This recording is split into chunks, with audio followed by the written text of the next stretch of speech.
మీకు ఈ విషయం తెలుసా? మీ డీమ్యాట్ అకౌంట్‌లో ఉన్న స్టాక్స్‌ని యూజ్ చేసి కేవలం స్టాక్స్ అనే కాదు ఇంకా చాలా ఉన్నాయి. వాటి గురించి మాట్లాడదాం. బట్ ఎగ్జాంపుల్ స్టాక్స్‌ని యూజ్ చేసి మీరు ఫైనాన్షియల్ ఇన్‌స్టిట్యూషన్స్ దగ్గరికి వెళ్లి అప్పుగా డబ్బుల్ని తీసుకోవచ్చు. దాన్నే లోన్ అగైనెస్ట్ సెక్యూరిటీస్ అంటారు. ఎల్ఏఎస్ అంటారు. బట్ ఇవాల్టి వీడియోలో మనం అది కాదు మాట్లాడుకోబోతున్నది. మన డీమ్యాట్ అకౌంట్లో ఉన్న స్టాక్స్‌ని ప్లెడ్జ్ చేసి మన బ్రోకర్ దగ్గర తాకట్టు పెట్టి దానికి బదులుగా మనం డబ్బుల్ని తీసుకుంటాం. ఆ మనీని యూజ్ చేసి మనం స్టాక్ మార్కెట్లో యాక్టివిటీ తీసుకోవచ్చు. దీనివల్ల మనకొచ్చే లాభం ఏంటి? స్టాక్స్ ఎలాగో మన డీమ్యాట్ అకౌంట్లోనే ఉంటాయి. మనం ప్లెడ్జ్ చేసినా చేయకపోయినా అవి మన డీమ్యాట్ అకౌంట్లోనే ఉంటాయి.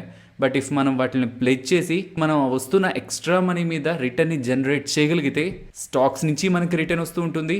అండ్ అలా ప్లెడ్జ్ చేయంగా వచ్చిన మనీ మీద కూడా మనం రిటర్న్ని క్రియేట్ చేస్తుంటాం. కాబట్టి బెస్ట్ వేలో మన capital time to time grow అవుతూ ఉంటుంది. ఇంతకీ మనం తాకట్టు పెడుతున్నాం బ్రోకర్ దగ్గర, ఊరికి ఎందుకు డబ్బులు ఇస్తారు? మన దగ్గర నుంచి హై ఇంట్రెస్ట్ మీన్స్ వడ్డీని ఛార్జ్ చేస్తారు కదా. జీరో ఇంట్రెస్ట్, ఎటువంటి వడ్డీ లేకుండా కూడా మనం ఈ యాక్టివిటీని చేయొచ్చు. కానీ జాగ్రత్తగా రూల్స్ని ఫాలో అవ్వాలి. ఏమాత్రం అక్కడ తప్పు చేసినా 18 to 24% దగ్గరగా మనం వడ్డీని పర్ యానం పే చేయాల్సి ఉంటుంది. కాబట్టి ఐ సజెస్ట్ వింటే కంప్లీట్గా అయినా వినండి, లేదంటే మీ ఫ్రీ టైం చూసి అప్పుడైనా వినండి. కానీ స్కిప్ చేస్తూ ఏదైనా ఒక ఇంపార్టెంట్ పాయింట్ని స్పెషల్లీ ఈ వడ్డీ రిలేటెడ్గా మాట్లాడుతున్నప్పుడు మిస్ అయ్యారంటే మాత్రం దెన్ ఫ్యూచర్లో మీరు ఇంపాక్ట్ అవ్వచ్చు. అండ్ వీడియో స్టార్ట్ చేసే ముందు ఈ వీడియోలో మేము పెడుతున్న ఎఫర్ట్స్ మీకు వాల్యుబుల్ కానీ ఏ పాయింట్లో వీడియో చూస్తున్న ఎనీ పాయింట్ మీకు అనిపిస్తున్నా వీడియోని లైక్ చేసి పెడుతున్న ఎఫర్ట్స్ని ఎంకరేజ్ చేయడానికి ప్రయత్నించండి. ఫస్ట్ ప్లెడ్జింగ్ అంటే ఏంటో తెలుసుకుందాం. ప్లెడ్జింగ్ అంటే తాకట్టు పెట్టడం. మనం డబ్బులు పెట్టి స్టాక్స్ని కొంటాం. స్టాక్స్ని కొన్న తర్వాత ఇఫ్ ఇన్ కేస్ మనం ఏదైనా ట్రేడింగ్ యాక్టివిటీ తీసుకోవాలని అనుకుంటే, ఫర్ ఎగ్జాంపుల్ ఆప్షన్ సెల్లింగే చేయాలనుకుంటే, ఆప్షన్ సెల్లింగే కాదు స్టాక్స్ని ఇంట్రాడేలోనూ చేయొచ్చు, ఫ్యూచర్స్ని బై అండ్ సెల్ కూడా చేయొచ్చు. ఇవన్నీ కూడా ఏవేవి చేయొచ్చు ఏవేవి చేయలేవు అనేది మాట్లాడతాను. బట్ ఇఫ్ ఇన్ కేస్ ఇలా చేయాలనుకుంటే దెన్ అడిషనల్గా మనం డబ్బుల్ని తీసుకురావాల్సిన నీడ్ లేదు. మన స్టాక్సే మన బ్రోకర్ దగ్గర ప్లెడ్జ్ చేసి తాకట్టు పెట్టి వితౌట్ ఇంట్రెస్ట్ వడ్డీ లేకుండా కూడా ఆ డబ్బుల్ని యూజ్ చేసి కూడా మన ఆప్షన్ సెల్లింగ్ని చేస్తూ మంత్లీ ఇన్కమ్ని ఎర్న్ చేయొచ్చు. బిగినర్ అయితే నేను నార్మల్గా ప్లెడ్జింగ్ రిలేటెడ్గా ఒక వీడియో చేసి మీకు అప్లోడ్ చేసిన తర్వాత మీకు ఏ క్వశ్చన్స్ అయితే వస్తాయని నేను అనుకున్నానో ఆ క్వశ్చన్స్ని నేను ఇప్పుడు తీసుకుంటున్నాను. ఆ క్వశ్చన్స్ అన్ని ఎక్స్ప్లెయిన్ చేసిన తర్వాత రియాలిటీలో ప్రాసెస్ ఎలా ఉంటుంది, ఆ ప్రాసెస్ రిలేటెడ్గా మీరు తెలుసుకోవాల్సింది ఏంటి అండ్ ఇంపార్టెంట్ ఫ్యాక్టర్స్ అన్నింటినీ కూడా నేను మీకు ఎక్స్ప్లెయిన్ చేస్తాను. సో మొదట క్వశ్చన్స్ని మీకు ఎక్స్ప్లెయిన్ చేస్తాను. ఫస్ట్ క్వశ్చన్స్ని ఎక్స్ప్లెయిన్ చేసే ముందు అనుకుందాం మీ దగ్గర ఏదైనా గోల్డ్ కానీ ప్రాపర్టీ కానీ ఉందనుకుందాం. దాన్ని మీరు తాకట్టు పెట్టి డబ్బులు తీసుకోవడానికి వెళ్తున్నారు బయటికి. సో అలా మీరు వెళ్తే మీ దగ్గర అనుకుందాం ఒక 1 lakh వర్త్ చేసే గోల్డ్ ఉంటే మీకు గోల్డ్ లోన్కి 1 lakh మీకు ఇచ్చేస్తారా గోల్డ్ వాళ్ళ దగ్గర ఉంచుకొని? లేదు కదా. అనుకుందాం మీకు 80,000 మాత్రమే లోన్ ఇచ్చారు, కానీ మీ gold worth as of now 1 lakh ఉంది. మరి మీకు 80,000 మాత్రమే ఎందుకు ఇచ్చారు? బికాస్ గోల్డ్ వాల్యూ ఒకవేళ పడితే, సో డౌన్ సైడ్కి వెళ్తుంటే కొంత వాళ్ళకి మార్జిన్ ఆఫ్ సేఫ్టీ ఉండాలి కదా. మొత్తం 1 lakh మీకు ఇచ్చేస్తే గోల్డ్ వాల్యూ ఒకవేళ 20% పడింది అనుకుందాం, మీరు లోన్ రీపే చేసే లోపు మీరు అసలు రీపే చేస్తారా? మీరేనే కదా, ఎవరైనా రీపే చేస్తారా? దాన్ని అలా వదిలేసి కావాలనుకుంటే బయటే కొనుక్కుంటారు. కాబట్టి ఆ ప్రాపర్టీ ఆ అసెట్లో కొంత శాతం కట్ చేస్తారు. అదే ఫైనాన్షియల్ ఇన్స్టిట్యూషన్స్కి మార్జిన్ ఆఫ్ సేఫ్టీ. అలాగే మీ దగ్గర ఒక 1 lakh వర్త్ చేసే షేర్స్ ఉన్నాయనుకుందాం, హెచ్డిఎఫ్సి బ్యాంక్ షేర్స్ ఉన్నాయనుకుందాం. మీ బ్రోకర్ దగ్గర తాకట్టు పెడితే మీన్స్ ప్లెడ్జ్ చేస్తే వాళ్ళు కంప్లీట్గా మీకు 1 lakh రిలీజ్ చేయరు. దాంట్లో కొంత శాతం కట్ చేసే మీకు రిలీజ్ చేస్తారు. అది బ్రోకర్ ఒక మార్జిన్ ఆఫ్ సేఫ్టీ. ఏమో కమింగ్ డేస్లో హెచ్డిఎఫ్సి బ్యాంక్ షేర్స్ పడుతూ ఉంటే 5% 10% పడుతూ ఉంటే అప్పుడు బ్రోకర్ ఇంపాక్ట్ అవ్వకూడదు కదా, కాబట్టే కొంత శాతం కట్ చేస్తారు. దీన్నే ప్లెడ్జింగ్లో హెయిర్ కట్ అంటారు. సో ఎప్పుడైనా మీరు ఏదైనా స్టాక్ని హోల్డ్ చేస్తూ ఉంటే ఆ స్టాక్ రిలేటెడ్గా మీ బ్రోకర్ ఎంత ప్రొవైడ్ చేస్తాడు మీకు డబ్బులు తాకట్టు పెట్టుకున్న తర్వాత, ప్లెడ్జ్ చేసుకున్న తర్వాత తను ఎంత కొలెటరల్ మార్జిన్ మీకు ఇస్తాడో అని తెలుసుకోవాలనుకుంటే ఆ బ్రోకర్ ఆ స్టాక్కి ఎంత హెయిర్ కట్ తీసుకుంటున్నాడు. ఒకవేళ హెయిర్ కట్ 15% అనుకోండి, మీన్స్ ఆ స్టాక్స్ ఒక వాల్యూలో 15% తను ఉంచుకొని మిగిలిన 85% మీకు కొలెటరల్ మార్జిన్గా ఇస్తున్నట్టు. ఇంతకీ కొలెటరల్ మార్జిన్ అంటే ఏంటి? ప్లెడ్జింగ్ అంటున్నారు, మళ్ళీ కొలెటరల్ మార్జిన్ అంటున్నారు. ఈ రెండింటికి మీనింగ్ ఏంటి? నా దగ్గర స్టాక్స్ ఉంటే, హెచ్డిఎఫ్సి బ్యాంక్ స్టాక్స్ ఉంటే నేను ప్లెడ్జ్ చేస్తాను బ్రోకర్ దగ్గర. ప్లెడ్జ్ అంటే తాకట్టు పెడతాను. తాకట్టు పెట్టిన తర్వాత బ్రోకర్ నాకు ఇచ్చే డబ్బులు ఉంటుంది కదా, అది కొలెటరల్ మార్జిన్. మీన్స్ మన దగ్గర ఉన్నది కొలెటరల్గా బ్రోకర్ దగ్గర పెట్టి తీసుకుంటున్న మార్జిన్ ఆర్ మనీ. నా దగ్గర హెచ్డిఎఫ్సి బ్యాంక్ కాదు, ఇంకేదో స్టాక్ ఉంది. ఆ స్టాక్ రిలేటెడ్గా నాకు నా బ్రోకర్ ఎంత హెయిర్ కట్ తీసుకుంటున్నాడని నేను ఎలా తెలుసుకోవడం? మీరు గూగుల్లో NSC approved hair cut list అని టైప్ చేయండి. టైప్ చేశాక సీఎం డైలీ రిపోర్ట్స్ అని ఒకటి ఉంటుంది. అది క్లిక్ చేసిన తర్వాత జస్ట్ ఇలా స్క్రోల్ చేస్తూ వస్తే hair cut for approved securities, hair cut for mutual funds అని ఉంటుంది. సో మీరు స్టాక్స్ రిలేటెడ్గా హోల్డ్ చేస్తూ దాన్ని తాకట్టు పెడదాం అనుకుంటే జస్ట్ ఇది క్లిక్ చేశారంటే మీకు ఒక ఎక్సెల్ షీట్ డౌన్లోడ్ అవుతుంది. అది ఓపెన్ చేశారంటే ఏ స్టాక్స్ ఉన్నాయి అండ్ వాటి యొక్క ప్రైజెస్ అండ్ వాటి రిలేటెడ్గా హెయిర్ కట్ ఎంత. సో ఈ లాస్ట్ కాలంలో కనిపిస్తుంది చూసారా, ఇదంతా కూడా హెయిర్ కట్. సో ఐటీసీ రిలేటెడ్గా 10.52% హెయిర్ కట్ తీసుకోమని ఎన్ఎస్సి వాళ్ళు సజెస్ట్ చేస్తున్నారు. మీన్స్ మీ దగ్గర ఒక 1000 రూపీస్ విలువ చేసే షేర్స్ ఉంటే అందులో నియర్లీ 105 రూపీస్ దగ్గరగా పక్క నుంచి హెయిర్ కట్లో పక్క నుంచి రెస్ట్ ఆఫ్ ద మనీని మీకు కొలెటరల్ మార్జిన్గా ప్రొవైడ్ చేయమని ఎన్ఎస్సి వాళ్ళు సజెస్ట్ చేస్తున్నారు. ఎన్ఎస్సి వాళ్ళు సజెస్ట్ చేసిందే బ్రోకర్స్ వినాలా, అలా రూల్ లేదు. ఇక్కడ మీకు కనిపిస్తున్నది జిరోదా వాళ్ళు ఎంత హెయిర్ కట్ తీసుకుంటున్నారని, ఇక్కడ ఐటీసీకి ఎంత ఉందో గమనిద్దాం. వీళ్ళు 14.02 మీన్స్ 1000లో 140 రూపీస్ దగ్గరగా వీళ్ళు కట్ చేస్తున్నారు.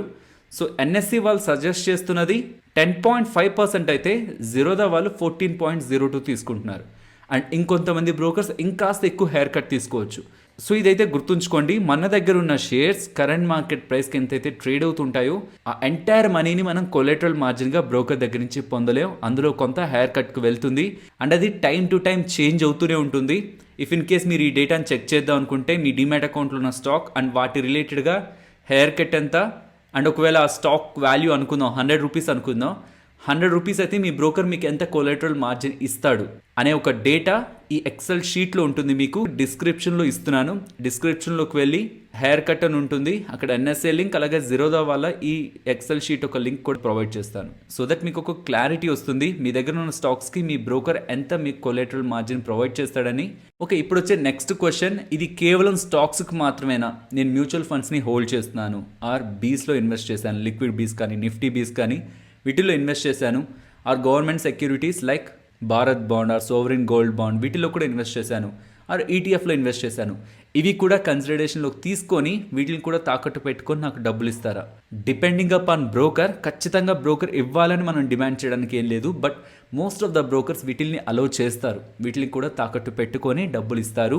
సో ఆ హెయిర్ కట్ అనేది ప్రతి ఒక్కదానికి ఒకేలా ఉంటుందా? లైక్ మ్యూచువల్ ఫండ్స్ కానీ స్టాక్స్ కానీ ఆర్ సావరిన్ గోల్డ్ బాండ్స్ కానీ అన్నిటికీ ఒకేలా ఉంటుందా? లేదు.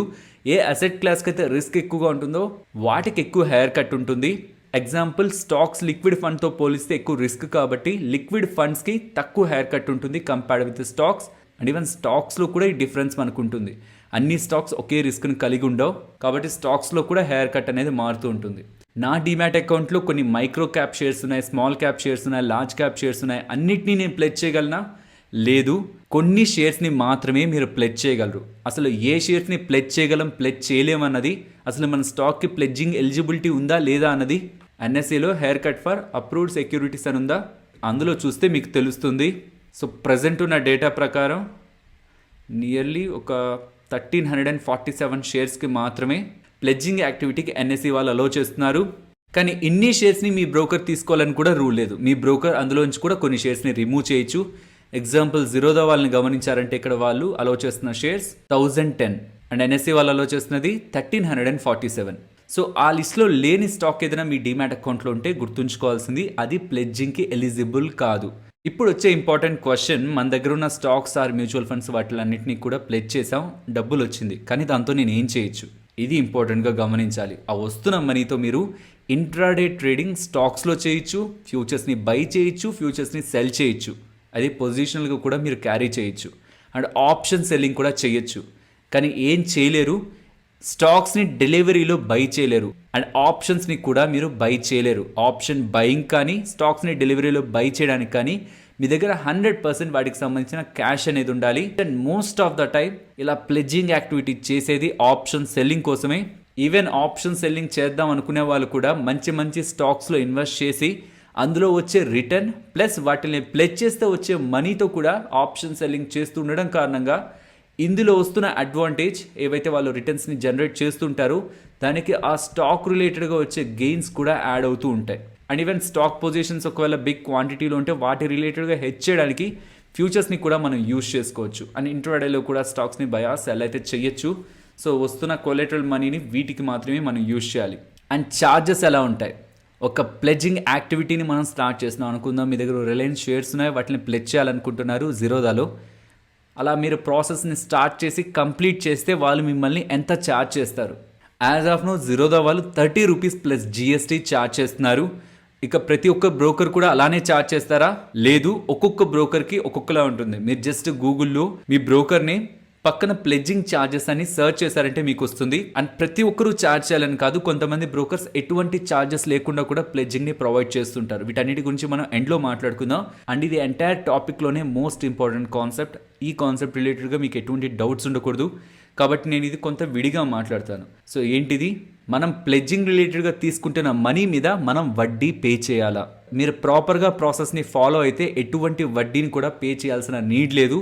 బట్ మీకు క్లారిటీ లేకుండా ప్రాసెస్ని స్టార్ట్ చేసి అందులో ఒకవేళ మీరు ట్రాప్ అయితే మాత్రం పర్ ఇయర్ 18 to 24% దగ్గరగా కూడా మీరు వడ్డీ పే చేయాల్సి రావచ్చు. సో దీని గురించి మనం విడిగా మాట్లాడుకుందాం, సో దట్ మీకు క్లియర్గా లాజిక్ని ఎక్స్ప్లెయిన్ చేస్తాను. అండ్ కొలేటరల్ ద్వారా నాకు వస్తున్న డబ్బుల్ని నేను కంప్లీట్ ట్రేడ్కి యూజ్ చేయొచ్చా? లైక్ ఇంట్రాడేలో ట్రేడ్స్ చేయొచ్చు అన్నారు, ఈక్విటీలో ఆర్ ఫ్యూచర్స్ని బై ఆర్ సెల్ చేయొచ్చు, ఆప్షన్స్ని సెల్ చేయొచ్చు అన్నారు.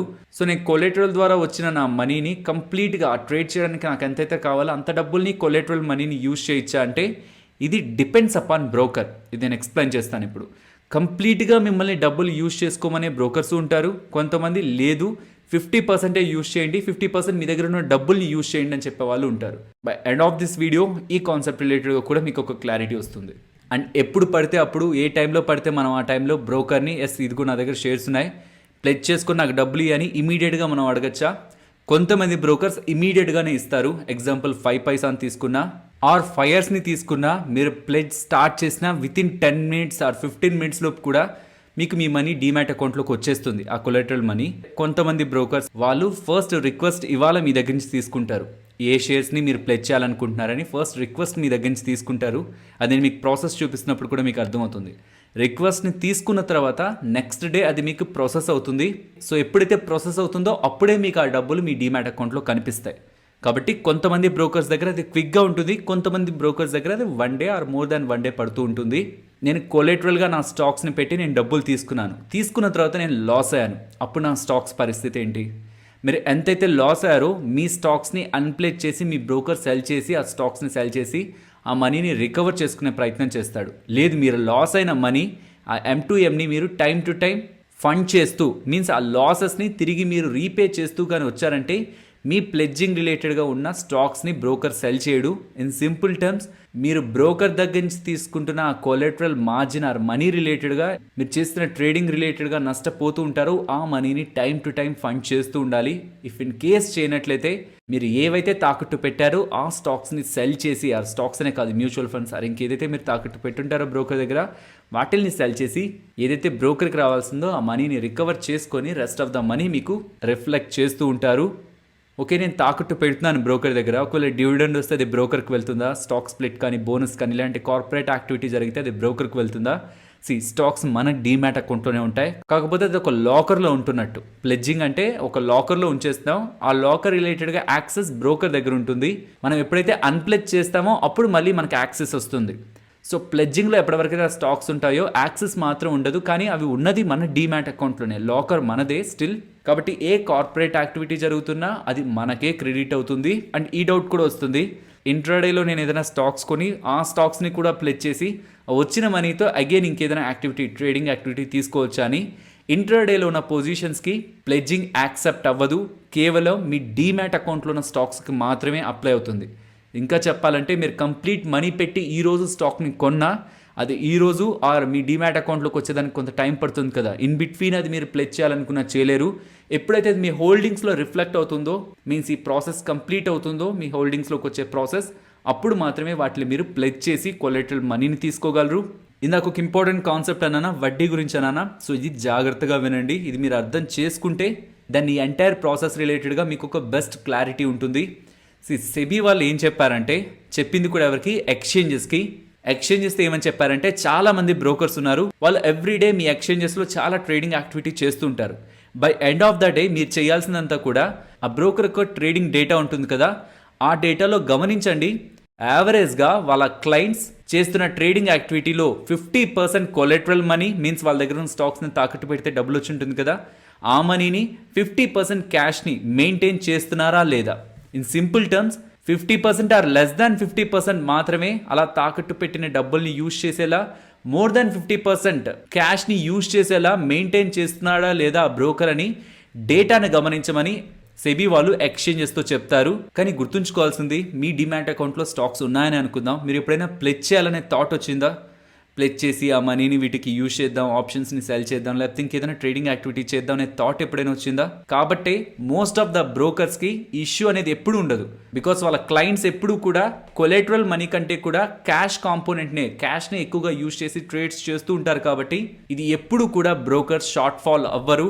ఈవెన్ ప్లెజ్ చేస్తున్నా, ఒక వ్యక్తి ప్లెజ్ చేసినా సరే ఈవెన్ తను కూడా ఎంతో కొంత క్యాష్ని డీమ్యాట్ అకౌంట్లో మెయింటైన్ చేస్తుంటారు. కాబట్టి బ్రోకర్స్ రిపోర్ట్ చేసే ట్రేడింగ్ డేటాలో, ఎక్స్చేంజెస్ రిపోర్ట్ చేసే డేటాలో ఎప్పుడు కూడా మోర్ దాన్ 50% క్యాష్ తో జరిగిన ట్రేడ్సే కనిపిస్తాయి. కొలెటరల్ తో జరిగిన ట్రేడ్స్ కంటే క్యాష్ తో జరిగిన ట్రేడ్స్ ఎక్కువ కనిపిస్తుంటాయి. కాబట్టి అక్కడ ఎటువంటి ఇష్యూ కూడా ఉండదు. కాబట్టే దీన్ని అడ్వాంటేజ్గా తీసుకొని ఎవరెవరైతే తమ దగ్గర ఉన్న స్టాక్స్ని ప్లెజ్ చేసి ఆప్షన్ సెల్లింగ్ ఆర్ ఇతర ట్రేడింగ్ యాక్టివిటీ చేయాలనుకుంటున్నారో వాళ్ళకి 100% వాళ్ళు ప్లెజ్ చేస్తున్న మనీ రిలేటెడ్గా, వాళ్ళు ప్లెజ్ చేస్తే వచ్చే కొలెటరల్ మనీ రిలేటెడ్గా యాక్సెస్ని బ్రోకర్స్ ప్రొవైడ్ చేస్తారు. ఇది ఒక ఎగ్జాంపుల్తో చూద్దాం. మీ దగ్గర 1 lakh సంబంధించిన షేర్స్ ఉన్నాయి, హెచ్డిఎఫ్సి బ్యాంక్ షేర్స్ ఉన్నాయి అనుకుందాం. సో ఆ హెచ్డిఎఫ్సి బ్యాంక్ షేర్స్ రిలేటెడ్గా 20% హెయిర్ కట్ అనుకుందాం. 20% అయితే కాదు, బట్ ఎగ్జాంపుల్గా చెప్తున్నాను. 20% హెయిర్ కట్ మీన్స్ 20% బ్రోకర్ దగ్గర ఉంచుకొని 80,000 మిమ్మల్ని ట్రేడ్ చేసుకోమని అలౌ చేస్తున్నాడు. ఈ మనీ ఏంటి? ఇప్పుడు కొలెటరల్ మార్జిన్. మీరు ఇప్పుడు ఒక ఆప్షన్ని సెల్ చేయాలనుకుంటున్నారు అండ్ అలా సెల్ చేయడానికి మీకు 80,000 కావాలి. సో ఇప్పుడు 80,000 మీకు కొలెటరల్ మార్జిన్ ఉంది, 80,000 ఆప్షన్ సెల్ చేయడానికి కావాలి. సో కంప్లీట్గా ఈ మనీని యూజ్ చేయొచ్చా? ఒక బ్రోకర్ అలౌ చేస్తాడు, ఇంకొక బ్రోకర్ అలౌ చేయడు. ఫస్ట్ అలౌ చేయని బ్రోకర్ గురించి మాట్లాడుకుందాం. సెబీ ఎక్స్చేంజెస్ ఏమని చెప్పింది? At the end of the day brokers మీకు సబ్మిట్ చేసే డేటాలో 50% ఆర్ మోర్ దాన్ 50% క్యాష్ ఉండాలి.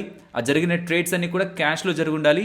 50 ఆర్ లెస్ దాన్ 50 మాత్రమే కొలెటరల్ మనీతో జరిగి ఉండాలి. కాబట్టి మనకెందుకు వచ్చిన రిస్క్ అని క్లయింట్స్ అందరి దగ్గర నుంచి కూడా ఏ ట్రేడ్ జరుగుతున్నా క్యాష్లో చేస్తున్న వాళ్ళకి కానీ కొలెటరల్లో చేస్తున్న వాళ్ళకి కానీ మీరు మినిమం 50% దగ్గరగా క్యాష్ని మెయింటైన్ చేయండి అండ్ రెస్ట్ ఆఫ్ ద మనీని మాత్రమే మీరు తాకట్టు పెడితే వచ్చిన కొలెటరల్ మనీని యూజ్ చేయండి అని చెప్తారు. సో 50% అంటే ట్రేడ్లో 50% అంటే ఎంత? ఆప్షన్ని సెల్ చేయాలనుకున్నాం 80,000, అందులో 50% అంటే 40,000 ఆర్ మోర్ దాన్ 40,000 క్యాష్ని మీ దగ్గర ఉంచండి అండ్ రెస్ట్ ఆఫ్ ద మనీని మాత్రమే కొలెటరల్ మనీగా క్రెడిట్ అయిన మనీని యూజ్ చేయండి అంటారు. సో 40,000 మీ డీమ్యాట్ అకౌంట్లో ఉంటే దాని ఆ 80,000 నుంచి 40,000 బ్రోకర్ అడ్జస్ట్ చేసి ఆ ట్రేడ్ని ప్లేస్ చేస్తాడు. ఓకే, 40,000 లేకపోతే ట్రేడ్ రిజెక్ట్ అవుతుందా? లేదు, ట్రేడ్ అయితే ప్లేస్ అయిపోతుంది. కానీ బ్రోకర్ చెప్పినట్టు మీరు 40,000ని మెయింటైన్ చేయలేదు కాబట్టి ఏ మనీ అయితే మీరు షార్ట్ ఫాల్ అయ్యారో ఆ మనీ మీద మీ దగ్గర నుంచి వడ్డీని కలెక్ట్ చేస్తారు. ఇది ఇంపార్టెంట్. ఓకే, సో ఏ బ్రోకర్స్ అయితే 50% మాత్రమే మీ దగ్గర ఉన్న స్టాక్స్ని ప్లెజ్ చేస్తే వచ్చిన కొలెటరల్ మార్జిన్లో యూజ్ చేయాలి అండ్ రెస్ట్ ఆఫ్ ద 50% ఖచ్చితంగా క్యాష్ కాంపోనెంట్ ఉండాలి అని చెప్తుంటారో వాళ్ళ దగ్గర మాత్రం మీరు ఖచ్చితంగా క్యాష్ని మెయింటైన్ చేయాలి. అలా లేకపోతే మీరు వడ్డీలు పే చేయాల్సి వస్తుంది. అది ఖచ్చితంగా హయ్యర్ రేట్స్లోనే ఉంటుంది. కాబట్టి ఎవరెవరైతే ఈ బ్రోకర్స్ దగ్గర ఉంటారో, ఈ ప్లెడ్జింగ్ యాక్టివిటీని చేయాలనుకుంటుంటారో వాళ్ళు 100% కొలెటరల్ యూజ్ని అలో చేస్తున్నారా, లేదు 50%లో ఉన్నారా? 50% కొలెటరల్, 50% క్యాష్ ఎందులో ఉన్నారనేది గమనించే చేయండి.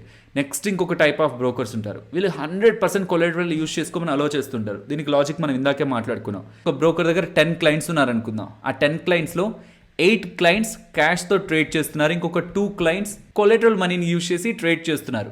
ఇప్పుడు ఈ 2 క్లయింట్స్కి 100% మీరు కొలెటరల్ మార్జిన్ని యూజ్ చేసుకోండి, మీరు షేర్స్ని తాకట్టు పెడితే వచ్చిన డబ్బుల్ని యూజ్ చేసుకోండి అని చెప్తే బై ఎండ్ ఆఫ్ ద డేకి బ్రోకర్ చూపించేది ఈ 10 యావరేజ్ ఒక డేటా. కాబట్టి క్యాష్తోనే ఎక్కువగా ట్రేడ్స్ జరిగాయి కాబట్టి వీళ్ళకి 100% అలౌ చేస్తున్నా అది బ్రోకర్ని ఇంపాక్ట్ చేయదు. సో ఫైనలీ ది బ్రోకర్స్ ఒక డెసిషన్ అలౌ చేయాలా లేదా అని. ఇఫ్ అనుకుంటే అలౌ చేస్తారు, కొంతమంది అలౌ చేస్తుంటారు, కొంతమంది అలౌ చేయరు. అలౌ చేస్తున్న వాళ్ళు ఓకే 100% మీరు యూజ్ చేసుకోండి అంటే 1 lakh ఉంది మన దగ్గర స్టాక్స్, 20% హెయిర్ కట్ పోను 80,000 మనకి మనీ వచ్చింది, కొలెటరల్ మార్జిన్ వచ్చిందంటే 80,000కి ట్రేడ్ చేయాలనుకుంటే ఆ 80,000ని మనం యూజ్ చేసేస్తాం, ఎటువంటి ఇష్యూ కూడా ఉండదు. కానీ అలౌ చేయకుండా 50% మీరు ఖచ్చితంగా క్యాష్ని మెయింటైన్ చేయాలనే వాళ్ళతో ఇష్యూ ఏంటి? ఇందాక అనుకున్నాను కదా, 80,000 ట్రేడ్ చేయాలంటే 40,000 కొలెటరల్ మనం తాకట్టు పెడితే వచ్చిన డబ్బుల్ని యూజ్ చేస్తుంటాం. రెస్ట్ ఆఫ్ ద 40,000 మనం క్యాష్ని ఉంచుకోవాలి, మన డీమ్యాట్ అకౌంట్లో ఉంచుకోవాలనుకున్నాం. ఇఫ్ ఇన్ కేస్ ఇది లేకుండా కూడా మనం ట్రేడ్ని ప్లేస్ చేయొచ్చు. ఏ మనీ అయితే మనం షార్ట్ ఫాల్ అవుతున్నామో, క్యాష్ని మెయింటైన్ చేయలేకపోతున్నామో ఆ మనీ మీద ఒక్కొక్కరు ఒక్కొక్కలా ఛార్జెస్ చేస్తూ ఉంటారు. ఎగ్జాంపుల్ జిరోదా వాళ్ళని తీసుకుంటే 0.05% పర్ డే ఛార్జ్ చేస్తారు పర్ డే. సో అది మంత్లీ తీసుకుంటే 1.5 అండ్ ఇయర్లీ తీసుకుంటే మోర్ దాన్ 18% దగ్గరగా వస్తుంది. 18% దగ్గరగా వడ్డీ పడుతుంది ప్రతి ఇయర్ కూడా. అండ్ ఇంకొంత బ్రోకర్స్ ఇంకా ఎక్కువ ఛార్జ్ చేస్తారు. ఇన్ అన్ యావరేజ్ నేను చూస్తున్న దాని ప్రకారం 18 to 24% దగ్గరగా పర్ యానం మీరు వడ్డీల రూపంలో పే చేస్తూ ఉండాలి. యాక్చువల్గా కొంతమంది HNI clients like more than 1 crore or more than 5 crore ఇలా ఎవరైతే ట్రేడ్స్ చేస్తూ ఉంటారో బ్రోకర్స్ దగ్గర, వాళ్ళు మంచి బ్రోకరేజ్ జనరేట్ చేస్తుంటారు. కాబట్టి ఓకే, మీరు 100% యూజ్ చేసుకోండి. Rest of the retail clients ఉన్నారు కదా, వాళ్ళకి సంబంధించిన క్యాష్ కాంపోనెంట్ని మీన్స్ వాళ్ళు క్యాష్లో చేసే ట్రేడ్స్ని మీ ట్రేడ్స్తో మేము బ్యాలెన్స్ చేసేస్తూ ఉంటామని కొంతమంది బ్రోకర్స్ కొంతమందిని స్పెషల్గా ఉన్న హెచ్ఎన్ఐ క్లయింట్స్ని అలౌ చేస్తూ ఉంటారు. మోస్ట్ ఆఫ్ ద హెచ్ఎన్ఐ క్లయింట్స్కి ఈ యాక్సెసిబిలిటీ ఉంటుంది. లేదంటే రీటైలర్స్ వెళ్ళి స్పెషల్లీ మేము ఒక పాయింట్ ఆఫ్ టైంలో బార్గెన్ చేసేవాళ్ళం. లైక్ మేము ఇలా ట్రేడ్ చేస్తున్నాం, మాకు ఇలా కావాలి, మమ్మల్ని కూడా అలౌ చేయండి, మీకు ఆ రిస్క్ ఏం లేదు కదా, రెస్ట్ ఆఫ్ ద పీపుల్ అంతా కూడా క్యాష్లోనే కదా చేస్తుంటారు, మమ్మల్ని అలౌ చేయండి అన్నప్పుడు కొంతమంది బ్రోకర్స్, ఇప్పుడు కాదు కొన్ని ఇయర్స్ బ్యాక్, కొంతమంది బ్రోకర్స్ స్పెషల్ బ్రోకరేజ్ ఛార్జ్ చేస్తామని చెప్పేవాళ్ళు. లైక్ అందరికీ ఒకలా ఉంటే మాకు మాత్రం ఇంకొంత ఎక్కువ ఛార్జ్ చేస్తారని చెప్పేవాళ్ళు. సో దీనికి రీజన్ 50% కాకుండా రెస్ట్ ఆఫ్ ద 50% నేను వాడుంటే యూజువల్గా అయితే బ్రోకర్ నా దగ్గర నుంచి వడ్డీ కలెక్ట్ చేయాలి. అలా కాకుండా 100% వాడుకోమని నన్ను అలౌ చేస్తున్నాడు కాబట్టి ఉన్న బ్రోకరేజ్ కంటే కొంత ఎక్కువ బ్రోకరేజ్ ఛార్జ్ చేస్తామనే వాళ్ళు. ఇది కొద్ది సంవత్సరాల క్రితం. టైం మారింది, బ్రోకర్స్ మధ్యలో కాంపిటీషన్ కూడా పెరిగింది. ఇలా పెరిగిన తర్వాత కొంతమంది బ్రోకర్స్ 100% కొలెటరల్ మార్జిన్ని రీటైలర్స్ యూజ్ చేసుకునేలా, ఎటువంటి రెస్ట్రిక్షన్స్ లేకుండా యూజ్ చేసుకునేలా అలౌ చేస్తున్నారు. మన ఛానల్లో ప్రీవియస్గా కనిపిస్తున్న బ్రోకింగ్ లింక్స్తో పాటు రీసెంట్ టైమ్స్లో ఫైర్స్ని యాడ్ చేయడానికి మెయిన్ రీజన్ అదే. 100% కొలెటరల్ మనీని యూజ్ చేయొచ్చు అని చెప్తున్నారు, ఎటువంటి రిస్ట్రిక్షన్ లేకుండా. లైక్ మీరు 1 lakhకి సంబంధించి ప్లెజ్ చేస్తే మీకు 80,000 దగ్గరగా మనీ కొలెటరల్ మార్జిన్ వస్తే 80,000కి సంబంధించిన మీరు ట్రేడ్ని ప్లేస్ చేయాలనుకుంటే ఎంటైర్ 80,000ని యూజ్ చేయొచ్చు. అండ్ ఈవెన్ ప్లెడ్జింగ్ రిలేటెడ్గా ఎటువంటి ఛార్జెస్ని కూడా కలెక్ట్ చేయట్లేదు అని చెప్తున్నారు. ఎందుకు చెప్తున్నానంటే మన దగ్గర చాలా స్టాక్స్ ఉండొచ్చు, చాలా స్టాక్స్ రిలేటెడ్గా మనం ప్లెడ్జింగ్ యాక్టివిటీకి ప్రొసీడ్ అవుతున్నాం అంటే ప్రతి ప్లెడ్జింగ్ యాక్టివిటీ వెళ్తున్న ప్రతిసారి కూడా పర్ స్టాక్ వెళ్తున్న ప్రతిసారి 30+ GST. మళ్ళీ మనం వద్దనుకున్నప్పుడు అన్ప్లెజ్ చేసి మళ్ళీ ఆ స్టాక్ని స్క్వేర్ ఆఫ్ చేసి ఇంకేదైనా స్టాక్లో యాక్టివిటీ తీసుకొని మళ్ళీ ప్లెజ్ చేస్తుంటే ఇలా చేస్తున్న ప్రతిసారి కూడా మనకి 30+ GST ఛార్జ్ అవుతూ ఉంటుంది. కాబట్టి అలాంటి ప్లెడ్జింగ్ ఛార్జెస్ని కూడా ప్రజెంట్ వీళ్ళు ఫైర్స్ వాళ్ళు ఛార్జ్ చేయట్లేదు అంటున్నారు. అండ్ ఇతర రీజన్స్, నార్మల్ రీజన్స్, ఇవేమి ఎక్స్ట్రాడినరీ కాదు, ఓన్లీ ఫైర్స్ అనే కాదు, మిగతా బ్రోకర్స్ కూడా ప్రొవైడ్ చేస్తున్నారు. లైక్ అవుట్ ఆఫ్ ద మనీకి వెళ్ళి ఒక ఆప్షన్ని బై చేయడం, మనం ఆప్షన్ సెల్లింగ్ చేస్తుంటే డబ్బులు తగ్గించుకోవడానికి ఇలా చేస్తూ ఉంటాం. దీంతో పాటు 30 day ఛాలెంజ్, ఇది మోస్ట్ ఇంపార్టెంట్. ఇది అగైన్ చెప్తున్నాను, ఫైర్స్లో మీరు ఎవరి లింక్ ద్వారా అకౌంట్ ఓపెన్ చేస్తున్నా ఇదైతే యాక్టివేట్ చేసుకోండి. స్పెషల్లీ ఆప్షన్ సెల్లింగ్ చేస్తున్న వాళ్ళైతే ఇది యాక్టివేట్ చేసుకోండి. 30 day ఛాలెంజ్ని మీరు తీసుకుంటే, సో ఈ ఛాలెంజ్ ఎండ్ అయ్యే పాయింట్కి మీరు అట్లీస్ట్ 1 రూపీ ప్రాఫిట్లో ఉన్నా దాన్ని మీరు చేసిన ట్రేడ్స్ రిలేటెడ్గా మీ దగ్గర నుంచి ఎంత బ్రోకరేజ్ అయితే మీ బ్రోకర్ కలెక్ట్ చేస్తుంటాడో ఎంటైర్ బ్రోకరేజ్ కూడా మీకు రీఫండ్ అవుతుంది. చూడ్డానికి చిన్న అమౌంట్లోనే ఉంటుంది, బట్ స్లోగా అది మన క్యాపిటల్కి యాడ్ అవుతుంది. కాబట్టి ఇది తప్పకుండా తీసుకోమని నేను సజెస్ట్ చేస్తాను. నేను ప్రీవియస్గాను సజెస్ట్ చేస్తాను అండ్ అగైన్ సజెస్ట్ చేస్తున్నాను. అండ్ ఇది మీ అందరికీ కూడా తెలుసు, ఎటువంటి యాన్యువల్ మెయింటెనెన్స్ ఛార్జెస్ కూడా మన దగ్గర నుంచి తీసుకోవట్లేదు. లైఫ్ లాంగ్ డీమ్యాట్ అకౌంట్ రిలేటెడ్గా వాళ్ళు ఛార్జెస్నే కలెక్ట్ చేయరు అని చెప్తున్నారు. కానీ ఇది సర్టెన్ పీరియడ్ మాత్రమే ప్రెజెంట్ అయితే ఉంది. కింద ఇచ్చిన లింక్ను ఒకసారి క్లిక్ చేసి వెళ్ళండి. ఇఫ్ ఒకవేళ లైఫ్ టైం ఫ్రీ లేనట్లయితే నేను డిస్క్రిప్షన్ అండ్ కామెంట్ సెక్షన్లో లైఫ్ టైం ఫ్రీ అని ప్రెజెంట్ మెన్షన్ చేసి ఉంటాను. ఆఫర్ ఎక్స్పైర్ అయినట్లయితే నేను ఆ వర్డ్ని తీసేస్తాను, జస్ట్ ఫ్రీ అనే ఉంచుతాను, ఫ్రీ అకౌంట్ అని. ఏఎంసీ ఛార్జెస్ లేవు, లైఫ్ టైం ఫ్రీ ఉందంటేనే లైఫ్ టైం ఫ్రీ అనే నేమ్ని ఈ వీడియో వరకు నోట్ చేసుకొని ట్రాక్ చేసైనా సరే నేను చేంజ్ చేస్తాను అది. సో మోస్ట్ ఇంపార్టెంట్, ఇతర బ్రోకర్స్తో పోలిస్తే కొంత డిఫరెంట్గా కనిపించేది మనకి 100% కొలెటరల్ మనీని యూజ్ చేసుకోమండం, ఎటువంటి ప్లెడ్జింగ్ ఛార్జెస్ లేవు అని చెప్పడం, ప్లెడ్జింగ్ యాక్టివిటీ రిలేటెడ్గా, అండ్ 30 day ఛాలెంజ్ని మనకు ప్రొవైడ్ చేయడం. కాబట్టి ఆప్షన్ సెల్లింగ్ సజెస్ట్ చేయనంత వరకు కూడా నేను ఫైర్స్ ప్లాట్ఫామ్ మన ఛానల్లో సజెస్ట్ చేయలేదు. ఆప్షన్ సెల్లింగ్ని మాట్లాడుతున్నప్పుడే మన వాళ్ళల్లో కూడా ఒకవేళ డీమ్యాట్ అకౌంట్లో ఉన్న స్టాక్స్ని ప్లెజ్ చేయాలనుకున్నా ఆర్ ఈ ఆప్షన్ సెల్లింగ్లో ఒకవేళ రెగ్యులర్గా ఇన్కమ్ సంపాదిస్తుంటే 30 day ఛాలెంజ్ ద్వారా బ్రోకరేజ్ని కూడా రీఫండ్ చేసుకోవచ్చు కదా అని ఒక ఆప్షన్తోనే ఫైర్స్ ప్లాట్ఫామ్ని కూడా మీకు సజెస్ట్ చేశాను. అండ్ అగైన్ ఫైర్స్ అనేది ఏం బెస్ట్ ప్లాట్ఫామ్ ఏం కాదు. లైక్ అన్ని బ్రోకర్స్ మీద ఫైర్సే బెస్ట్, నేను ఫైర్స్ని యూజ్ చేస్తున్నాను, మీరు ఫైర్స్ని యూజ్ చేయండి, ఇలా నేను చెప్పట్లేదు. వాళ్ళలో ఉన్న పాజిటివ్స్ ఇవి, నెగిటివ్స్ కూడా ఉంటాయి. ప్లాట్ఫామ్ మేబీ అంత బెస్ట్ కాదేమో, అన్ని బ్రోకర్స్ కంటే బెస్ట్ ప్లాట్ఫామ్, బెస్ట్ ఇంటర్ఫరెన్స్, ఇలా బెస్ట్ అని నేను మాట్లాడట్లేదు. బట్ వాళ్ళలో ఉన్న పాజిటివ్స్ ఇవి, అకౌంట్ ఫ్రీ అండ్ ఏఎంసీ కూడా ఎటువంటిది లేదు. ఓపెన్ చేసి కొన్ని డేస్ యూజ్ చేయండి. ఒకవేళ మీకు అదంతా బెస్ట్ కాదు అనుకుంటే టైం టు టైం ఛార్జెస్ కూడా వాళ్ళు ఏం డెబిట్ చేయరు అంటున్నారు కాబట్టి మనం లాస్ అయ్యేదేం లేదు. ఒకవేళ మీరు ఈ ప్లెడ్జింగ్ రిలేటెడ్గా ఇంట్రెస్టెడ్గా ఉండి 100% ఆ కొలెటరల్ని యూజ్ చేయాలనుకుంటూ ఫైర్స్ అకౌంట్ ఓపెన్ చేద్దాం అనుకుంటే డైరెక్ట్గా వెబ్సైట్కి వెళ్ళి ఓపెన్ చేయడం కంటే మన ఛానల్కి సంబంధించిన రిఫరల్ లింక్స్ ఛానల్ డిస్క్రిప్షన్ అలాగే కామెంట్ సెక్షన్లో ఉంటాయి. ఓపెన్ చేయాలనుకుంటున్నప్పుడు ఆ రిఫరల్ లింక్ని క్లిక్ చేసి అకౌంట్ ఓపెన్ చేయడానికి ప్రయత్నించండి. అలా చేయడం ద్వారా మన ఛానల్కి కూడా హెల్ప్ అవుతుంది. బట్ ఇన్ కేస్ మీరు ఇంకొక బ్రోకర్ దగ్గర ప్లెడ్జింగ్ యాక్టివిటీని చేస్తుంటే మాత్రం ఆ బ్రోకర్ 100% కొలెటరల్ మనీని యూజ్ చేసేందుకు మిమ్మల్ని అలౌ చేస్తున్నారా, లేదు 50% అయితే మాత్రం జాగ్రత్తగా 50% రిలేటెడ్ ఉన్న క్యాష్ని మెయింటైన్ చేస్తూ రండి. అండ్ ఇక్కడ ఒక స్మాల్ కాన్సెప్ట్ని చెప్తాను, కన్ఫ్యూజ్ అవ్వద్దు. మనం ప్లెడ్ చేస్తున్నాం, స్టాక్స్ని ప్లెడ్ చేస్తున్నాం, మ్యూచువల్ ఫండ్స్ని ప్లెడ్ చేస్తున్నాం, ఇలా డిఫరెంట్ ఎంటిటీస్ని ప్లెడ్ చేస్తున్నాం కదా. అలా ప్లెడ్ చేస్తున్న వాటిల్లో ఏవైతే రిస్క్ చాలా తక్కువగా ఉంటాయో వాటిల్ని మనం క్యాష్ కాంపోనెంట్లో రీప్లేస్ చేయొచ్చు అనమాట. లైక్ అనుకుందాం మీ దగ్గర స్టాక్స్ ఉన్నాయి ప్లస్ లిక్విడ్ ఫండ్ కూడా ఉంది. ఈ రెండింటిని మీ బ్రోకర్ ప్లెడ్ చేసేందుకు అలౌ చేస్తారు. ఈ లిక్విడ్ ఫండ్ ద్వారా వచ్చింది క్యాష్ కాంపోనెంట్కి, స్టాక్స్ ద్వారా వచ్చింది కొలెటరల్ కాంపోనెంట్కి మ్యాచ్ అయిపోతుంది. క్యాష్ కాంపోనెంట్ మీన్స్ మిమ్మల్ని ఖచ్చితంగా 50% క్యాష్ని మెయింటైన్ చేయమని మీ బ్రోకర్ మీతో చెప్తారు కదా.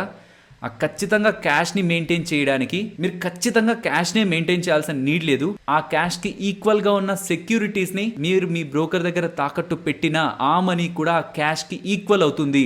సో ఇక్కడ జీరోదా వాళ్ళ ఎక్సెల్లో మీరు ఇక్కడ గమనిస్తే non cash component, cash component అని కనిపిస్తుంది. నాన్ క్యాష్ కాంపోనెంట్ అంటే ఇవి లైక్ స్టాక్స్ కానీ, మ్యూచువల్ ఫండ్స్ కానీ, యాక్టివ్గా ఉన్న మ్యూచువల్ ఫండ్స్ కానీ ఇవన్నీ వస్తాయి. ఇవి జనరల్గా, బట్ నేను మీకు చెప్తున్నాను కదా, క్యాష్ బదులు కూడా మీరు మీ దగ్గర ఉన్న లిక్విడ్ ఫండ్స్ని కానీ ఆర్ సోవరెన్ గోల్డ్ బాండ్స్ వీటిని కూడా తాకట్టు పెడితే మీరు ఏదైతే క్యాష్ని మెయింటైన్ చేయాలో ఇవి తాకట్టు పెడితే మీకు ఏ డబ్బులు అయితే ఇస్తారో అవి క్యాష్కి ఈక్వల్. ఇక్కడ మెన్షన్ చేస్తున్నది ఏదైనా మీరు హోల్డ్ చేస్తూ ఉంటే దాన్ని మీరు అడిషనల్గా క్యాష్ని హోల్డ్ చేయాల్సిన నీడ్ లేదు.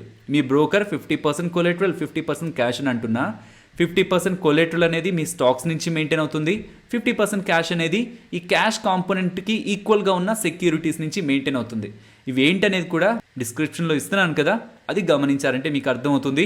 ఇప్పుడు ప్లెడ్జింగ్ ప్రాసెస్ గురించి తెలుసుకుందాం. ఫస్ట్ జీరోదాని చూపిస్తాను, next Upstox and last 5 years వీటి రిలేటెడ్గా ప్లెడ్జింగ్ ఎలా చేయాల్సి ఉంటుంది అండ్ అన్ప్లెడ్జ్ రిలేటెడ్గా మనం తీసుకోవాల్సిన ప్రాసెస్ అండ్ స్టెప్స్ ఏంటనేది కూడా నేను మీకు ఎక్స్ప్లెయిన్ చేస్తాను. అండ్ అలాగే ఇంపార్టెంట్ లింక్స్ అన్ని కూడా మీకు డిస్క్రిప్షన్లో ఉంటాయి. అండ్ ఒకవేళ మీరు జీరోదాలో ప్లెడ్జింగ్ చేయాలనుకుంటుంటే వాటి రిలేటెడ్గా మీరు తెలుసుకోవాల్సిన ఇంపార్టెంట్ డీటెయిల్స్ ఆల్రెడీ నేను ఎక్స్ప్లెయిన్ చేసేసాను. చార్జెస్ కానీ మీ దగ్గర నుంచి ఎంత పెనాల్టీని కట్ చేస్తారు, ఒక ట్రేడ్ తీసుకోవాలంటే 50% మీరు మెయింటైన్ చేయాలి క్యాష్గా అండ్ 50% ఆ కొలెటరల్ మనీని యూజ్ చేసి, ఇదంతా మనం మాట్లాడుకున్నాం already. But if in case ఇంకొకసారి గమనించాలన్నా ఈ ఒక వెబ్సైట్ లింక్ కూడా మీకు కామెంట్ సెక్షన్లో ఉంటుంది. అండ్ అలాగే 5 years రిలేటెడ్గా ఇక్కడ ఎంటైర్ ప్రాసెస్ ఇక్కడ ఎక్స్ప్లెయిన్ చేసి ఉంటుంది. దాంతోపాటు ఇంకొన్ని క్వశ్చన్స్ రిలేటెడ్గా కూడా మీకు వాళ్ళు ఆర్టికల్స్ అయితే ప్రొవైడ్ చేస్తారు. ఈ అన్ని లింక్స్ కూడా మీకు డిస్క్రిప్షన్లో ఇస్తున్నాను. ఫస్ట్ జీరోదాలో చూపిస్తున్నాను. మనం లాగిన్ అయిన తర్వాత మన ఐడి దగ్గర క్లిక్ చేస్తే లిస్ట్ ఆఫ్ ఆప్షన్స్ వస్తాయి కదా, అక్కడ కన్సోల్ని క్లిక్ చేయాలి. నెక్స్ట్ పోర్ట్ఫోలియోని క్లిక్ చేస్తే అగైన్ కొన్ని ఆప్షన్స్ వస్తాయి, అందులో హోల్డింగ్స్ని క్లిక్ చేయాలి. అప్పుడు మనకి మన లిస్ట్ ఆఫ్ స్టాక్స్, మన పోర్ట్ఫోలియోలో హోల్డ్ చేసిన స్టాక్స్ కనిపిస్తుంటాయి. సో ఇక్కడ మ్యూచువల్ ఫండ్స్లో వేసిన ఇన్వెస్ట్మెంట్ అండ్ ఏదైనా ఐపీఓస్ అప్లై చేస్తుంటే వచ్చిన ఐపీఓస్ అండ్ కొన్ని సింగిల్ స్టాక్స్ కనిపిస్తూ ఉంటాయి. లైక్ ఫర్దర్గా వాటి నుంచి ఏదైనా ఐపీఓస్ వస్తూ ఉంటే షేర్ హోల్డర్ కేటగిరీకి ఎలిజిబిలిటీ కోసం కొన్ని షేర్స్ మీకు సింగిల్ షేర్స్ కనిపిస్తూ ఉంటాయి. ఫస్ట్ యాప్టస్ని క్లిక్ చేస్తాను.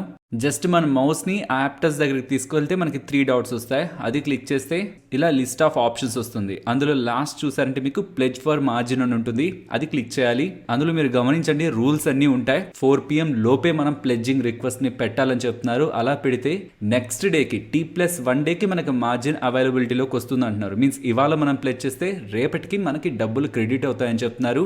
అండ్ దీని రిలేటెడ్గా కాస్ట్ 30 rupees ప్లస్ GST ఇప్పుడు చేస్తున్న ప్రాసెస్ రిలేటెడ్గా. అండ్ లాస్ట్ మీకు ఇంపార్టెంట్ అని మీకు ఒక నోట్ కనిపిస్తుంది కదా, 7 PM లోపు ప్లెడ్జ్ రిక్వెస్ట్ని ఆథరైజ్ చేయాలని, అది నేను మీకు మళ్ళీ ఎక్స్ప్లెయిన్ చేస్తాను. దాని బిలో మీరు గమనించారంటే స్టాక్ వాల్యూ ఉంటుంది. యాప్టస్ వాల్యూ స్టాక్ ఒక వాల్యూ ఎంత, హెయిర్ కట్ ఎంత, మీన్స్ మనం అనుకున్నాం కదా స్టార్టింగ్లోనే ఎంత వాల్యూ ఉంటే అంతకే వాళ్ళు మనకి కొలెటరల్ మార్జిన్ అనేది ఇవ్వరు. మీన్స్ వాళ్ళు తాకట్టు పెట్టుకొని డబ్బులు అనేది ఇవ్వరు, కొంత కట్ చేస్తారు. అది స్టాక్ టు స్టాక్ వేరీ అవుతుంది. ఇక్కడ యాప్టస్కి 12.5% కట్ చేసి 339లో 12.5% పోతే 296 rupees దగ్గరగా మనకు కొలెటరల్ మార్జిన్ ఇస్తారని చెప్తున్నారు. ఎన్ని స్టాక్స్ అయితే మనం ప్లెడ్జ్ చేయాలనుకుంటున్నామో, మన దగ్గర 100 ఉంటే 100 ప్లెడ్జ్ చేయాలనుకుంటే అక్కడ క్వాంటిటీలో 100 అని నోట్ చేయొచ్చు. లేదు 100లో 50 ఆర్ 10 అనుకున్నా అక్కడ క్వాంటిటీలో మనం నెంబర్ని మెన్షన్ చేసి సబ్మిట్ చేయాలి. ఇప్పుడు అప్ స్టాక్లో గమనిస్తే మనం లాగిన్ అయిన తర్వాత సిమిలర్గానే మన ఐడి ఉంటుంది, అది క్లిక్ చేస్తే కిందకి మల్టిపుల్ ఆప్షన్స్ వస్తాయి. అందులో మై అకౌంట్ని సెలెక్ట్ చేయాలి. అది సెలెక్ట్ చేశాక down side left hand down side మీరు గమనించారంటే మార్జిన్ ప్లెడ్జ్ అనేది ఉంటుంది. అక్కడ ప్లెడ్జ్ అన్ప్లెడ్జ్ డాష్ బోర్డ్ అని ఉంటుంది. అందులో ప్లెడ్జ్ని క్లిక్ చేయాలి. దెన్ అప్పుడు మన హోల్డింగ్స్ వస్తాయి. ఆ హోల్డింగ్స్లో ఏ స్టాక్ని అయితే మనం ప్లెడ్జ్ చేయాలనుకుంటున్నామో ఆ స్టాక్ని టిక్ చేయాలి. దెన్ చేశాక ఎన్ని క్వాంటిటీస్ని ప్లెడ్జ్ చేయాలనుకుంటున్నారని టు ప్లెడ్జ్ క్వాంటిటీ అని అడుగుతుంది. చేశాక డౌన్ సైడ్ మీకు రివ్యూ అని కనిపిస్తుందా, అది క్లిక్ చేయాలి. దెన్ ఫర్దర్గా ఇక్కడ మీకు కొన్ని రూల్స్ కనిపిస్తుంటాయి. ఎప్పటిలోపు మీరు ఈ ప్లెడ్జ్ రిక్వెస్ట్ని ప్లేస్ చేయాల్సి ఉంటుంది, ఛార్జెస్ ఎంత అని. జిరోదాలో 30+ GST, ఇక్కడ 50+ GST. అండ్ 4 లోపు ఇక్కడ మీరు రిక్వెస్ట్ పెడితే ఇవాళ పెడితే రేపు మీకు కొలెటరల్ మనీ అనేది మీ డీమ్యాట్ అకౌంట్లో యాడ్ అవుతుంది. సో కింద మీకు ఒక చెక్ బాక్స్ ఉందా, అది క్లిక్ చేసి సబ్మిట్ చేయాలి. దెన్ ప్లెడ్జ్ రిక్వెస్ట్ ఇలా క్రియేట్ అవుతుంది. ఈ 2 బ్రోకర్స్ రిలేటెడ్గా ప్రాసెస్ సిమిలర్గానే ఉంటుంది. మొదట మనం బ్రోకర్ దగ్గర మన రిక్వెస్ట్ని ప్లేస్ చేస్తాం. అలా రిక్వెస్ట్ని ప్లేస్ చేసిన తర్వాత ఇంకొంత టైంకి మన మెయిల్ అండ్ రిజిస్టర్డ్ మొబైల్ నెంబర్కి లింక్ వస్తుంది. ఆ లింక్ని క్లిక్ చేశారంటే CDSL పేజ్కి రీడైరెక్ట్ అవుతుంది. అక్కడ మీ పాన్ ఎంటర్ చేసి అండ్ ఫర్దర్గా కూడా ప్రొసీడ్ అవుతూ ఓటీపీని ఎంటర్ చేయాల్సి వస్తుంది. అలా ఓటీపీని ఎంటర్ చేసిన తర్వాత మాత్రమే ప్లెడ్జింగ్ ప్రాసెస్ కంప్లీట్ అవుతున్నట్టు. పార్ట్ 1లో మనం బ్రోకర్ దగ్గర రిక్వెస్ట్ని ప్లేస్ చేస్తాం. పార్ట్ 2లో CDSL దగ్గర మనం దాన్ని అథెంటికేట్ చేస్తాం. ఇది జీరోదా అండ్ అప్ స్టాక్ రిలేటెడ్గా కనిపించే ప్రాసెస్. సో ఇప్పుడు పార్ట్ 1ని కంప్లీట్ చేశాం కాబట్టి పార్ట్ 2లోకి మూవ్ అవుదాం. అండ్ ఫైర్స్ని ఎండ్లో చెప్తాను. మీ registered mobile number and registered email ఐడికి మీకు ఒక లింక్ వస్తుంది. దాన్ని అథెంటికేట్ చేయండి మీ ప్లెడ్జింగ్ ప్రాసెస్ కంప్లీట్ అవ్వాలంటే అని. అది క్లిక్ చేశారంటే ఇలా పేజ్ వస్తుంది. మీ పాన్ కార్డ్ నెంబర్ని అక్కడ ఎంటర్ చేయాలి. ఎంటర్ చేసి సబ్మిట్ క్లిక్ చేయాలి. క్లిక్ చేసిన తర్వాత మీరు ఏ ప్లెడ్జ్ రిక్వెస్ట్ మీ బ్రోకర్ దగ్గర పెట్టారో అవి ఇక్కడ మీకు రిఫ్లెక్ట్ అవుతాయి. మీరు వేటినైతే ప్లెడ్జ్ చేయాలనుకుంటున్నారో వాటిని టిక్ చేసి కింద జనరేట్ ఓటీపీని క్లిక్ చేయాలి. జనరేట్ ఓటీపీని క్లిక్ చేసిన తర్వాత మీ మొబైల్ నెంబర్కి అండ్ ఈమెయిల్ ఐడికి ఒక ఓటీపీ వస్తుంది. అది కింద ఎంటర్ చేసి సబ్మిట్ క్లిక్ చేస్తే మీరు వేటిల్నైతే టిక్ చేశారో అవి మాత్రమే ప్లెడ్జ్ అవుతాయి. వేటిల్నైతే టిక్ చేయకుండా అలా వదిలేశారో వాటి రిలేటెడ్గా మీరు క్రియేట్ చేసిన ప్లెడ్జ్ రిక్వెస్ట్ అనేది క్యాన్సిల్ అవుతుంది. సో కాబట్టి వన్స్ ప్లెడ్జ్ రిక్వెస్ట్ని ప్లేస్ చేసిన తర్వాత మీ బ్రోకర్ దగ్గరైనా వాటిని క్యాన్సిల్ చేయొచ్చు.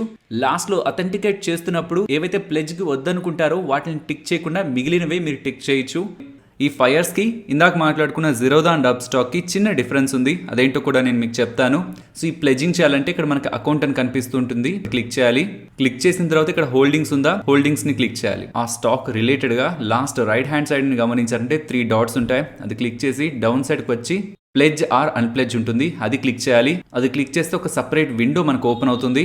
అక్కడ ఒకసారి డౌన్ సైడ్కి రావాలి. బట్ వచ్చే ముందు ఇక్కడ మీరు గమనిస్తే ఇలా మనం చేస్తున్న ప్లెడ్జింగ్ యాక్టివిటీ స్టాక్స్ కానీ ETF కానీ మ్యూచువల్ ఫండ్స్ కానీ వీటి రిలేటెడ్గా వీళ్ళు ఎటువంటి ఫీని కూడా ఛార్జ్ చేయరు అని చెప్తున్నారు. సో అలా డౌన్ సైడ్ స్క్రోల్ చేసిన తర్వాత మన డీమ్యాట్ అకౌంట్లో హోల్డ్ చేస్తున్న హోల్డింగ్స్ ఇక్కడ రిఫ్లెక్ట్ అవుతాయి. సో మనం ఏం ప్లెడ్జ్ చేయలేదు కాబట్టి ఇక్కడ 0 ఉంది.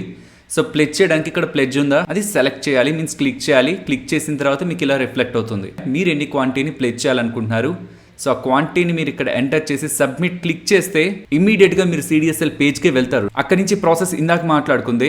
ఎన్ని ప్లెడ్జ్ రిక్వెస్ట్లు అయితే ఉంటాయో మీన్స్ డిఫరెంట్ స్టాక్స్ రిలేటెడ్ ఉన్న ప్లెడ్జ్ రిక్వెస్ట్లు అన్నింటినీ కూడా మనం టిక్ చేస్తాం. జనరేట్ ఓటీపీని క్లిక్ చేస్తాం. వచ్చిన ఓటీపీని ఎంటర్ చేస్తాం. ఇక్కడ మీరు గమనించాల్సిన డిఫరెన్స్ జీరోదా కానీ అప్ స్టాక్ కానీ and most of the brokers కూడా మీరు ఇవాళ ప్లెడ్జ్ చేయాలనుకుంటే బ్రోకర్ దగ్గర చేస్తున్న యాక్టివిటీ ఉంది కదా, లైక్ ఇక్కడ మనం ఎన్ని ప్లెడ్జ్ చేయాలి ఈ యాక్టివిటీ అంతా చేస్తున్నాం కదా, అది చేసిన డే తర్వాత మీకు ఆ మనీ అనేది రిలీజ్ అవుతుంది. మీరు ఏ రోజైతే చేస్తున్నారో ఆ రోజు మీకు లింక్ వస్తుంది మీ registered mobile number and email అడ్రస్కి. అది క్లిక్ చేసి మీరు వెరిఫై చేయాల్సి ఉంటుంది. అలా మీరు ఆ రోజు చేసినా సరే మనీ అనేది నెక్స్ట్ డే క్రెడిట్ అవుతుంది మీ డీమ్యాట్ అకౌంట్లో. Whereas coming to fires and even 5 పైసాలో కూడా మీరు ఎప్పుడైతే ప్లెడ్జ్ రిక్వెస్ట్ని స్టార్ట్ చేస్తున్నారో వితిన్ 10 to 15 మినిట్స్ లోపే ఆ మనీ అనేది మీ డీమ్యాట్ అకౌంట్లోకి వస్తుంది. మీ బ్రోకర్ ఆ ప్లెడ్జ్ రిక్వెస్ట్కి ఎంత ఛార్జ్ చేస్తున్నారు. సెకండ్ థింగ్, మీ బ్రోకర్ 100% కొలెటరల్ని యూజ్ చేసేందుకు అలౌ చేస్తున్నారా. ఇఫ్ ఇన్ కేస్ చేయనట్లయితే ఏదైనా పాయింట్లో మీరు క్యాష్ కాంపోనెంట్ని మెయింటైన్ చేయలేకపోతే వాళ్ళు ఎంత వడ్డీ మీ మీద వేస్తున్నారు, పర్ డే ఎంత వేస్తున్నారు అనేది కూడా మీరు తెలుసుకోవడానికి ప్రయత్నించండి. అండ్ ఒకటి గుర్తుంచుకోండి, మన డీమ్యాట్ అకౌంట్లో ఉన్న స్టాక్స్ని ప్లెడ్జ్ చేసి మరీ మనం ట్రేడ్ చేస్తున్నాం అంటే and most of the times ఇది చేసేది ఆప్షన్ సెల్లింగ్ కోసమే. ఇలా చేస్తున్నామంటే మాత్రం మన పేపర్ ట్రేడ్స్లో ఆర్ మనం చేసిన ప్రాక్టీస్ ట్రేడ్స్లో మనకు ఒక కాన్ఫిడెన్స్, ఒక స్ట్రాంగ్ కాన్ఫిడెన్స్ బిల్డ్ అయితేనే ఇది మనం చేయాలి. జస్ట్ స్టార్టింగ్లోనే ఏదో ఒక స్టాక్స్ని కొనేసి ప్లెడ్జ్ చేసి ఆ డబ్బులతో ట్రేడ్ చేద్దాం అనుకుంటే అక్కడ మీరు లాస్ అయ్యారంటే ఇక్కడ స్టాక్స్ రిస్క్లోకి వెళ్తాయన్న విషయం మనం గుర్తుంచుకోవాలి. అండ్ ఈవెన్ లాస్ కొంత వస్తున్న ఆ లాస్ని ఫండ్ చేయడానికి కొంతవరకైనా అడిషనల్గా క్యాపిటల్ మన దగ్గర ఉంచుకున్న తర్వాత మాత్రమే అట్లీస్ట్ ఒక 20% అయిన క్యాపిటల్ మన దగ్గర ఉంటే లాస్ ఒకవేళ 5-10% వస్తున్నా ఇందులో నుంచి క్యాపిటల్ మనం అక్కడ రీప్లేస్ చేస్తూ ఉంటేనే ఆ స్టాక్స్ అక్కడ ఉంటాయి. ఆల్రెడీ చేస్తూ ఆప్షన్ సెల్లింగ్ చేస్తూ ఎస్ నేను రెగ్యులర్గా సంపాదిస్తున్నాను, ఇలా కూడా చేస్తే బెటర్ రిటర్న్ వస్తుంది కదా అనుకున్న వాళ్ళు అండ్ ఫ్యూచర్లో చేయాలనుకుంటున్న వాళ్ళు కూడా పేపర్ ట్రేడ్స్ చేసి ఆ ప్రాక్టీస్ ట్రేడ్స్లో ఎస్ మా కాన్ఫిడెన్స్ బిల్డ్ అయింది, ఎలాంటి ఈవెంట్స్ని ఎలా హ్యాండిల్ చేయాలో మాకు అర్థమైంది అనుకున్న వాళ్ళు మాత్రమే ప్లెడ్జింగ్ యాక్టివిటీ రిలేటెడ్గా థింక్ చేయండి. అండ్ మీరు 30 డే ఛాలెంజ్ని తీసుకోండి, బ్రోకరేజ్ సేవ్ అవుతుంది, మీకు బ్రోకరేజ్ రీఫండ్ అవుతుంది 30 డే పాటు ప్రాఫిటబుల్గా ఉంటే అని చెప్తున్నారు. కానీ ఎలా స్టార్ట్ చేయాలి దాన్ని అని చెప్పలేదంటున్నారు. నేను ఒక లింక్ ఇస్తున్నాను మీకు కామెంట్ సెక్షన్లో 30 డే ఛాలెంజ్ ఫైర్స్ అని, అది క్లిక్ చేయండి. మీకు ఆల్రెడీ అకౌంట్ ఉంటే మిమ్మల్ని లాగిన్ డీటెయిల్స్ అడుగుతుంది, ఆ లాగిన్ డీటెయిల్స్ని ఎంటర్ చేశాక ఈ పేజ్కి వస్తారు. స్టార్ట్ ఛాలెంజ్ నవ్ అని క్లిక్ చేయండి. నెక్స్ట్ ఈ ఛాలెంజ్ని స్టార్ట్ చేయాలనుకుంటున్నారా అని అడుగుతుంది, కన్ఫర్మ్ అడుగుతుంది. సో కన్ఫర్మ్ క్లిక్ చేసినట్లయితే మీ ఛాలెంజ్ స్టార్ట్ అవుతుంది అండ్ అది ఎప్పుడు ఎండ్ అవుతుంది అనేది కూడా మీకు కనిపిస్తుంటుంది. ప్రతిరోజు ఉండాల్సిన నీడ్ లేదు. కొన్ని డేస్ లాసెస్లో ఆ 29 డేస్ లాసెస్లో ఆ లాస్ట్ డే వచ్చిన ప్రాఫిట్, ఆ 29 డేస్లో వచ్చిన లాస్ని రికవర్ చేసి ఎండ్ ఆఫ్ ద 30 డేకి మీరు ప్రాఫిటబుల్గా ఉంటే ఈ 30 డేలో మీ దగ్గర నుంచి ఫైర్స్ వాళ్ళు కలెక్ట్ చేసిన బ్రోకరేజ్ మొత్తాన్ని కూడా మీకు రీఫండ్ చేస్తారు. ఫైర్స్ అకౌంట్ ఉన్న ప్రతి ఒక్కరు కూడా ఈ 30 డే ఛాలెంజ్ని తీసుకోండి, స్టార్ట్ చేయండి. మనం లాస్ అయితే వీళ్ళకి ఏం పే చేయాల్సిన నీడ్ లేదు. స్టార్ట్ చేసి ఉంచితే ఒకవేళ ప్రాఫిటబుల్గా ఉంటే ఆ బ్రోకరేజ్ మనకి రిటర్న్ అవుతూ ఉంటుంది కదా, అప్ టు 10,000 వరకు రిటర్న్ అవుతుంది. అండ్ మోస్ట్లీ ఛానల్లో సజెస్ట్ చేస్తున్న ఈచ్ అండ్ ఇండివిజువల్ బ్రోకర్ రిలేటెడ్గా ఒక్కొక్క అడ్వాంటేజ్ ఉంటుంది అండ్ కొన్ని డిసడ్వాంటేజెస్ కూడా ఉంటాయి. ఈ వీడియోలో మోస్ట్లీ మాట్లాడుకున్నవన్నీ ఫైర్స్కి మీకు పాజిటివ్గా కనిపిస్తుంటాయి. సో వీటి రిలేటెడ్గా మీకు యూజ్ ఉంటుంది. ఎస్ నేను దీన్ని యూజ్ చేసి లాభం పొందగలను అనుకుంటే ఫైర్స్ డిమాట్ అకౌంట్ని ఓపెన్ చేసుకోవచ్చు. లేదు ఇంకేదైనా ఇతర బ్రోకర్ రిలేటెడ్గా మీకు ఒక బెటర్ అండర్స్టాండింగ్ ఉంది, అది బాగుంది అనుకున్నా మీరు ఇంకే ఇతర బ్రోకర్ అయినా సెలెక్ట్ చేసుకోవచ్చు. ఈవెన్ ఇవే బెస్ట్ అని కాదు, మీకు ఇంకెక్కడైనా బెస్ట్ బ్రోకర్ అనుకుంటున్నా వాళ్ళని సెలెక్ట్ చేయండి. బట్ ఇఫ్ ఇన్ కేస్ మీరు సెలెక్ట్ చేస్తున్న బ్రోకర్ వీళ్ళల్లో ఒకరైతే డైరెక్ట్ వాళ్ళ వెబ్సైట్ నుంచి కాకుండా మన ఛానల్ రెఫరల్ లింక్స్ డిస్క్రిప్షన్ అలాగే కామెంట్ సెక్షన్లో ఉంటాయి. ఓపెన్ చేసే ముందు ఆ రెఫరల్ లింక్ని క్లిక్ చేసి అకౌంట్ని ఓపెన్ చేస్తే అది ఛానల్కి కూడా హెల్ప్ అవుతుంది. ఫైనలీ ఇది ఫ్రెండ్స్ మన వీడియో నచ్చిందా? నచ్చితే వీడియోని లైక్ చేయండి ఫ్రెండ్స్. అండ్ ఈ వీడియో మన వాళ్ళకి యూజ్ అవుతుంది అనుకుంటే తప్పకుండా షేర్ చేయండి. అండ్ మన ఛానల్ని సబ్స్క్రైబ్ చేయనట్లయితే ఛానల్లో ఉన్న కంటెంట్ని గమనించండి. ఇఫ్ ఆ కంటెంట్ మీకు యూజ్ అవుతుంది అనుకుంటే ఛానల్ని సబ్స్క్రైబ్ చేసి పక్కనే ఉన్న బెల్ ఐకాన్ క్లిక్ చేయండి. మరొక ఇంట్రెస్టింగ్ వీడియోతో మళ్ళీ మీ ముందుకు వస్తాను. అంతవరకు టేక్ కేర్. జై హింద్.